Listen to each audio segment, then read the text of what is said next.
आखिर बाबा नीम करोली कैसे जान लेते थे कि भक्त के साथ अब क्या होने वाला है? इस राज को आज इस वीडियो में बताऊंगा। बने रहिए मेरे साथ।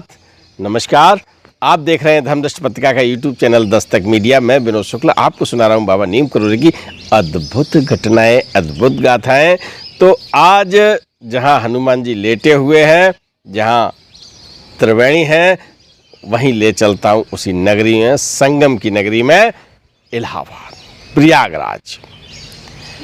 एडवोकेट राजाराम शिवहरे के घर पर, मकान नंबर है 19, काम करते हैं माननीय उच्च न्यायालय में अधिवक्ता हैं। और मैंने जब आपको पता बताया कि 19 चर्च लेन का मतलब क्या है, कि प्रोफेसर सुधीर मुखर्जी के 4 चर्च लेन के बिल्कुल पास में है। 4 चर्च लेन और 19 नंबर, यानी 14-15 मकानों का अंतर है। तो जब कोई घटना होती है, तो नगर में बड़ी घटना हो तो चर्चा जल्दी हो जाती है। और मोहल्ले की बात है, वर्ष 1966 है, कुंभ पड़ा हुआ है, भीड़ भाड़ है प्रोफेसर सुधीर मुखर्जी के यहाँ। और मैं एक बात बता दूं कि राजाराम शिवहरे प्रोफेसर सुधीर मुखर्जी के शिष्य भी हैं, यानी इकोनॉमिक्स पढ़ाया होगा, है ना। तो भीड़ भाड़ होते देखते हैं, तो मैंने कहा चलो अब शाम को देखेंगे आके। आप इलाहाबाद चले जाते हैं। कहाँ? इलाहाबाद में, हाई कोर्ट में, इलाहाबाद हाई कोर्ट, माननीय उच्च न्यायालय इलाहाबाद में अपना काम धाम करते हैं। और शाम को जब फिर लौट के आते हैं, फिर प्रोफेसर सुधीर मुखर्जी के घर में घुस जाते हैं, अपने गुरुजी को प्रणाम करते हैं, फिर महाराज जी से परिचय होता है। वर्ष 1966 में, 66 से लेकर लगातार राजाराम शिवहरे महाराज जी के अनन्य भक्तों में बन हो गए, दर्शन करते रहे। आज हम उनसे संबंधित, उनके द्वारा वर्णित एक घटना 1973 की आपको बताने वाले हैं। सांध्य वेला है, महाराज जी अपने बैठे हुए हैं, कुछ भक्त बैठे हुए हैं। और भक्त जब वहाँ बैठे हुए हैं तो हुआ क्या, टहलने लगते हैं। और टहलने में कितना समय लगता है भाई, चर्च लेन का कोई बहुत बड़ा वो नहीं है। तो मैं आपको यहाँ जहाँ मैं कथा शूट करा रहा हूँ, वहाँ बिल्कुल ऐसा लगता है कि बहुत प्रकृति का वातावरण है। और मैं चाहूँगा कि प्रकृति के ये वातावरण चारों तरफ से एक बार घुमा दीजिए। एक यहाँ तालाब है ना, यहाँ बिल्कुल बहुत बढ़िया हरियाली है, मंदिर है और आश्रम है। और ये सब आपको देख के बहुत अच्छा लगेगा। मेरा मन हुआ मैं आपको दिखा दूँ। तो अब सांध्य बेला में महाराज जी के साथ बैठे हुए हैं राजाराम शिवहरे, प्रोफेसर सुधीर मुखर्जी और एक अधिवक्ता MP सिंह। MP सिंह राजाराम शिवहरे के सहायक अधिवक्ता हैं और वो बैठे हुए हैं, नए नए आए हुए हैं। और महाराज जी को क्या होता था, जब नए ज़्यादा भक्त आते थे तो बहुत जल्दी जो है कहते थे जाओ। लेकिन आज ऐसा नहीं हुआ है। रात के 10 बज गए हैं चर्चा करते करते, और MP सिंह बैठना नहीं चाहते और महाराज जी उन्हें जाने को कह नहीं रहे हैं। और तो और जितने चर्च लेन में रहने वाले थे वो तो वहीं, और आसपास के जो लोग थे वो भी वहीं। अब MP सिंह रहते थे अल्लाहगंज में, अपने यहाँ से इलाहाबाद पहुँचे थे माननीय उच्च न्यायालय इलाहाबाद में प्रैक्टिस करने के लिए। तो किसी अपने रिश्तेदार के घर पर रहते थे।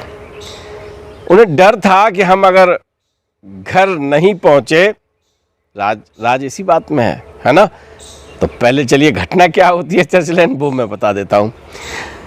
चर्च लेन में 10 बज गए हैं, सभा विसर्जित होने को नहीं होती। MP सिंह को लग रहा है हम जाएं। फिर अंतोगत्वा सब लोग अपने अपने घर जाने को तैयार होते हैं। प्रसाद सुधीर दादा बांट रहे हैं, तो सुधीर दादा मिठाई दे रहे हैं सबको। जब MP सिंह का नंबर आता है तो महाराज जी कहते हैं और दे। सुधीर दादा ने बुक्का भरा, दे दिया। MP सिंह ने ले लिया, जैसे सबको मिल रहा था। महाराज जी फिर बोले और दे। उन्होंने फिर और दे दिया। उन्होंने कहा नहीं नहीं इससे नहीं, और दे। तो फिर क्या हुआ, उनने और दे दिया। ऐसे लगभग 4-5 बार महाराज जी ने कहा। और महाराज जी जब कह रहे हैं तो दादा देते जा रहे हैं। उनके पास लगभग आधा सेर, आधा, पहले सेर ही चलता था ना, सेर पौवा है ना, जैसे अब किलोग्राम चलते हैं, उसी तरह से वो मिठाई उनके पास आधा सेर के लगभग हो गई। MP सिंह अल्लाहगंज में रहते थे। इलाहाबाद में एक अल्लाहगंज जगह है, मोहल्ला है, वहाँ रहते थे। वहाँ से चल दिए चर्च लैन से, और इलाहाबाद के अल्लाहगंज में जब वो पहुँचते हैं तो अब आप पूछेंगे इसमें राज की बात क्या रही। राज की बात मैं बता दूं कि सिन्हा साहब, जैसा मैंने पहले बताया था कि अपने रिश्तेदार के यहाँ रहते थे, और जब वो होते थे तो उनके घर पे ही खाना खाते थे, वहाँ खाना बनता था। और उस दिन हो गए लेट, यानी उनका खाना नहीं बना। वहाँ जान लेते थे, पहले मोबाइल का ज़माना नहीं था जो एकदम खबर कर दें कि साहब वहाँ हैं, यहाँ हैं। तो उन्होंने कहा आप सिन्हा साहब नहीं आएंगे, और सिन्हा साहब को भोजन की प्राप्ति अल्लाहगंज पहुँचने पर नहीं हुई। अब किसी के यहाँ ये भी नहीं कह सकते कि साहब दोबारा बनाइएगा, है ना। उन्होंने कहा भैया क्या सिन्हा साहब खाना पीना, बोले अच्छा ठीक है कोई बात नहीं, कोई बात नहीं। ऐसे ही करता ना आदमी, एक तो ठहरे हुए हैं दूसरे के यहाँ, और दोबारा खाना बनवाए तो संकोच होगा। अपने कमरे में लेटते हैं और वही मिठाई लेके फिर खाते हैं। महाराज जी को पता था कि आज इसको भोजन मिलने वाला नहीं है, इसीलिए उन्होंने और दे और दे और दे, उन्हीं को तो मिठाई दिलवाई। और ये तो एक कहानी संकेत मात्र है। आपको बताऊं, रब्बू दादा की जो शादी हुई है, विवाह हुआ है, तो मैंने वो एक्सीडेंट की घटना बताई थी। तो उन्होंने पहले से ही धर्मशाला और होटल बुक करने के लिए कह दिया था, तो पहले से करवा लिया था। एक दिन जब चलना था उन्हें इलाहाबाद से, वो भी इलाहाबाद से ही आए थे मेरठ शादी करने के लिए। रब्बू दादा की मतलब पत्नी, धर्म पत्नी यानी मेरी भाभी माँ, उनसे ही मैंने आपको मिलवाया था। तो रास्ते में एक्सीडेंट हुआ था, तो सारी व्यवस्था उन्हें मालूम थी, तो सारी चीज़ें पता हो जाती थी। उस दरमियान क्या घटने वाला है, भक्त की कैसे रक्षा करनी है, भयंकर एक्सीडेंट हुआ था, है ना। तो जो घटनाएं महाराज जी को ऐसी लगती थी कि यहाँ पर संरक्षण करना है, यहाँ पर इन्हें बताना, लेकिन एकदम ये नहीं बताते थे ये होने वाला है, लेकिन उनको पता होता था।